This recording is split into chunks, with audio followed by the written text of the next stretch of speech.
everybody, for coming to the Aaron Torres Podcast YouTube page. If you could do me one quick favor, see that little black subscribe button on the bottom of your screen?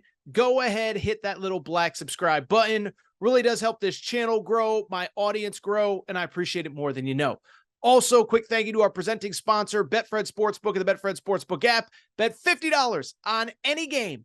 Get up to $1,111 in free bets courtesy of the Betfred Sportsbook. Thank you again. Now, here's the video that you came here for. All right, so here's the deal, right? I know that I've said this 3 or 4 times over the last month, but it's not that often, I feel like anyway, that we get worthwhile college basketball news in August. Bottom line, transfer portal's done, recruiting's done. Players are literally showing up to campus after. If they didn't show up for the spring classes, they're showing up for fall classes here in the next few weeks. But there is an interesting story that is absolutely worth discussing here at the end of today's Aaron Torres pod. And it's a little bit of a follow-up from last week when we discussed Zvonimir Ivicevic, of course, the 7'2" Croatian who committed to play for the University of Kentucky. Well, we have more international recruiting news, and it comes from a very interesting place. That is Westwood, California,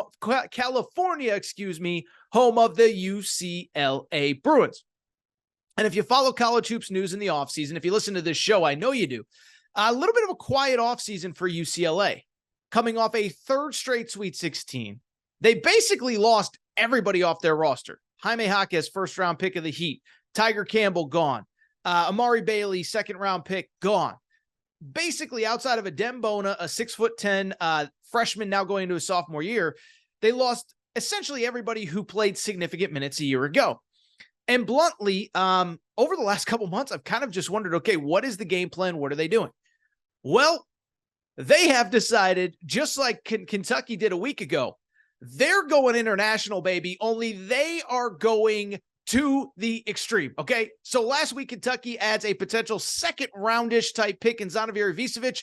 UCLA has doubled down. They already had 2 international players committed, and in the last week, they have added 2 international players that some believe will be draft picks in next year's NBA draft. The first one on Thursday. This was the big one, both literally and figuratively, as they got a commitment from Adai Mara, a 7'3" center from the country of Spain. Some have him projected as a literal top 5 pick in the 2024 NBA draft. Most have him in the lottery. And then also on Saturday, now this was the kid that I was excited about when I watched some film. Forgive me for butchering his name, from the beautiful country of Turkey, Birka Bayuktinstil. Birka Bayuktinstil, a 6'9" forward from Turkey, 2nd international player to commit in the previous couple days. Another draftable NBA prospect coming to college basketball. And let me say this, great for UCLA. And bluntly, I think this is a bigger picture story for college basketball that we absolutely need to discuss. Now, in terms of these 2 players, let me start by saying this, okay? Torres, he's got some weird habits, okay? And Saturday night, did my radio show, could not sleep. And so I decided, you know what? Maybe I'll talk about this on Sunday's show. Maybe I should spend some time breaking down film, doing some research, whatever. Bluntly, I am far from an international recruiting expert, but these dudes can ball, okay? Adai Mara, as I said, 7'3" center, played for the Spain, I think it was the U18 national team over the course of the summer. 15 points, 9 rebounds, 2 assists, almost 3 blocks per game. And as I said, a projected lottery pick that if you watch film of this kid, he has a chance to be a very good college basketball player immediately this season. Not only because he's 7'3", but this is not that old school 7'3" stiff that plays 2 feet from the basket. This kid is athletic. He's skilled. Listen, you don't want to ever compare anybody to a reigning 2-time or the reigning finals MVP and 2-time MVP in Nikola Jokic, but he's got that European flair to his game. You kind of dump the ball to him 15 feet from the basket. He can make plays for others. He can kick it out to shooters. He can get buckets himself. Again, pretty athletic, not an elite athlete, but pretty athletic, skilled passer, playmaker, etc. And like I said a few times, projected as a potential top 5 pick in the 2024 NBA draft, excuse me. Beyond that, this was the kid I was super intrigued by as I broke some stuff down very late on Saturday night and read some articles. Birka Bayuktin, okay? Watch this kid. Very special player. 6'8", 6'9", wing player, elite shooter, elite scorer. To me, reminds me a little bit of Manu Ginobili. I know that's probably cliche, lefty. Manu was obviously from Argentina, but international lefty, whatever. But this kid's about 6'7", 6'8", a little bit taller than Manu, but a guy that can get to the rim, can finish at the rim, can make plays off the dribble. And if you leave him open, he is going to hit a three-pointer, has been a great player for Turkey in multiple international events. Was reading an interview that he did a year ago where he actually could have come over to play college basketball a year ago, decides to stay overseas. Now he's coming. He is the fourth of, so UCLA has 7 freshmen coming in. He is the 4th one internationally. Probably worth noting, they also got a guard from Serbia named Jan Vide, who many people also believe is a very talented player. So you talk about Mick Cronin. I used to call Mick Cronin Big Mick Energy. I might have to start calling him the international man of mystery, baby. But what I would say about this is what I would say more than anything, because this to me is fascinating. One, I think it's great for UCLA. Bluntly, again, didn't know what they were going to do because it didn't appear as though they were super aggressive in the 2024 high school class. And UCLA, bluntly, and I know this probably just from living out in LA, really good academic school. It's not the type of school you can just get 5, 6, 7 transfers in over the course of the summer.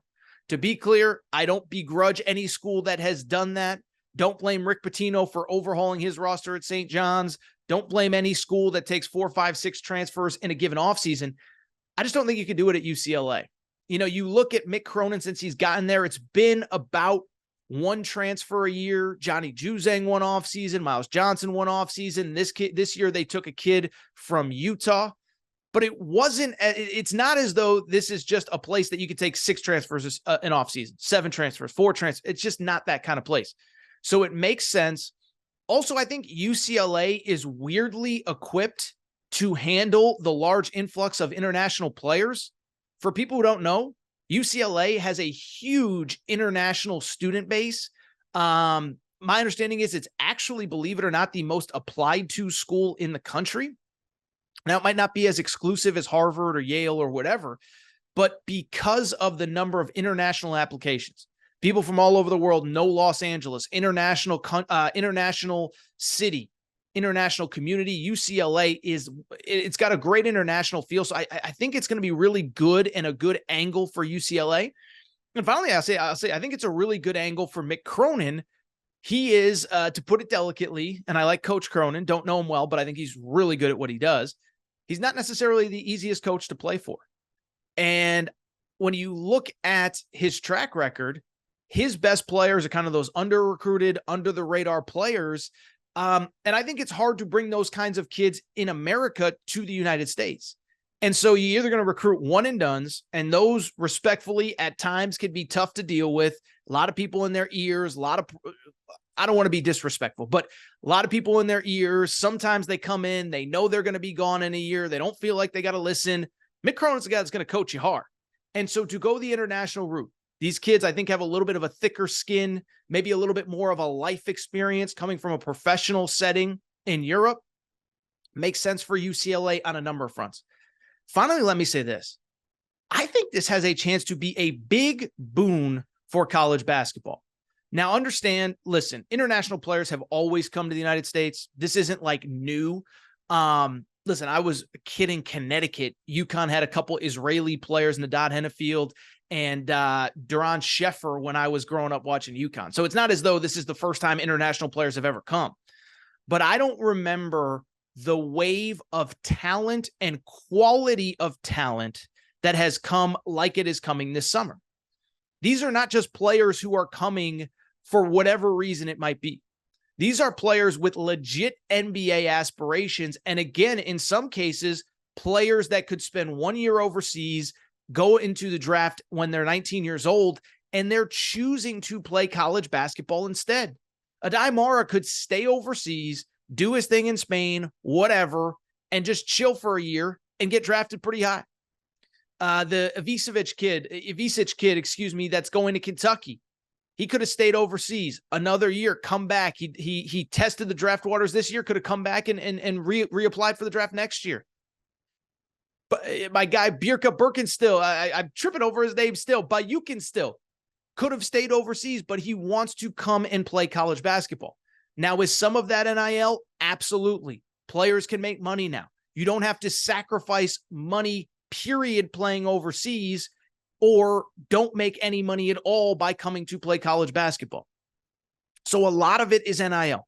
A lot of it is they can make real money while also getting easier access and easier exposure to NBA scouts, NBA teams, American style play, American coaching, whatever.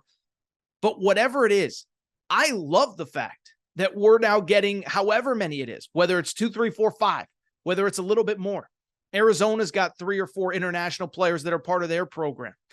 I love the fact that these high-profile international players can now feel comfortable coming to play major college basketball. So shout out to UCLA. Shout out to my boy, Big Mick Cronin, Big Mick Energy, baby, international man of mystery. I'll tell you what, I live in LA.